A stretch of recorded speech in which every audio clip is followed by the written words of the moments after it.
Well, this starts National Cybersecurity Awareness Month, and we have a really interesting story. Our guest here, Gary Milewski, is with the company Snoopwall. Gary, thanks for being here. It's an interesting and alarming story that you have about this study. I think this is bigger than Ebola right now because 500 million people are infected and they don't know it. But it's not them, it's their smartphones. So tell me the breakdown. How does this happen? So let me give you an example. If you went to the hardware store, you'd buy a flashlight and you'd turn it on and you'd use it to find your car keys at night or to do some work.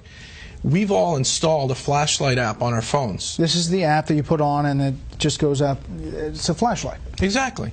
And instead of being a normal flashlight, when you hit the on button, this flashlight app is kind of like a real flashlight from the hardware store, except it was made by Mr. Gadget. And it opens up and it says, Brett, can I have your name, address, credit cards, bank account information, family photos, videos, where you're located right now, and all your friends and contacts, and can I send that out over this little satellite dish attached to the flashlight?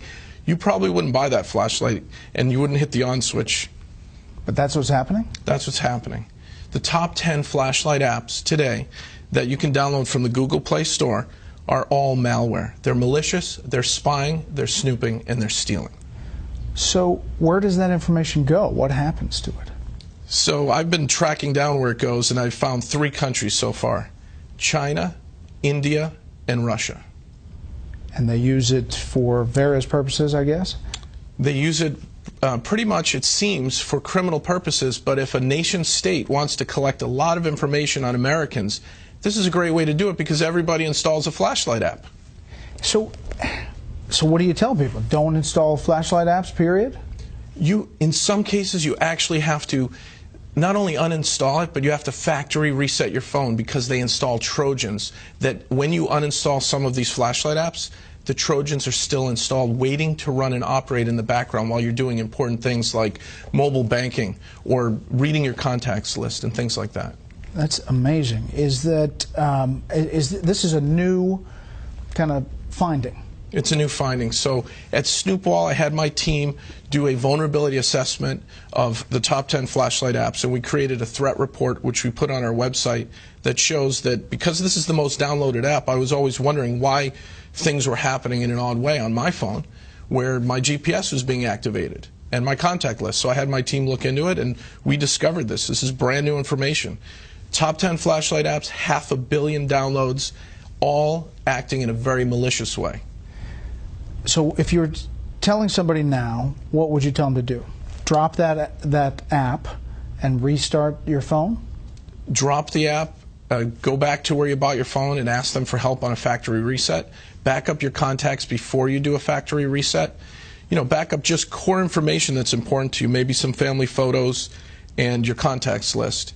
And then really just go for a factory reset, which wipes all the hidden data areas where the malicious Trojans are getting installed. Now, are you hearing anecdotally that this is happening? People saying there's something weird's going on, or I mean, obviously you did your own investigation, but are people reporting it? People reported this to the FTC, and the #2 flashlight app was sued by the FTC, and they just recently settled.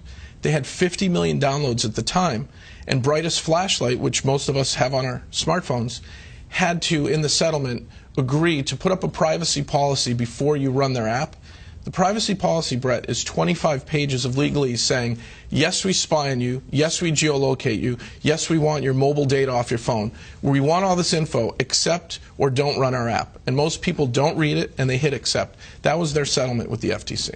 So you just scroll down, as many people do, and through all of the legalese, and people push accept. You don't even have to scroll. The buttons are right there on the front page of the new version of Brightest Flashlight app, and they're up to 100 million downloads now. How big a deal is cybersecurity now? We hear about it, we do stories about it, but how big a deal is this for our culture as we get more and more people with phones, smartphones, and using their computers? I'm worried about kids, teenagers, families that, you give your kid an iPad or a Droid tablet and you let them play, and they install apps that do these things, that geolocate your children. And if they're online predators or cyber criminals, they're going to get at our families because this is the back door into our homes. and even into our businesses because we've installed malware and not known about it. So you would recommend going to the hardware store and getting the flashlight instead of actually getting the app? Get a real flashlight, or look for a flashlight app that's under 100 kilobytes, because the ones that spy on you, it tells you their file size, they're 1.2 megabytes to 5 megabytes. Those are big files to just turn the light on and off. So if you find a really, really tiny flashlight app, a privacy flashlight, you'll be safe. Wow, that is unbelievable news, and thank you for coming in. Again, the website? Snoopwall.com. Okay. Gary, thanks a lot. Brett, thank you.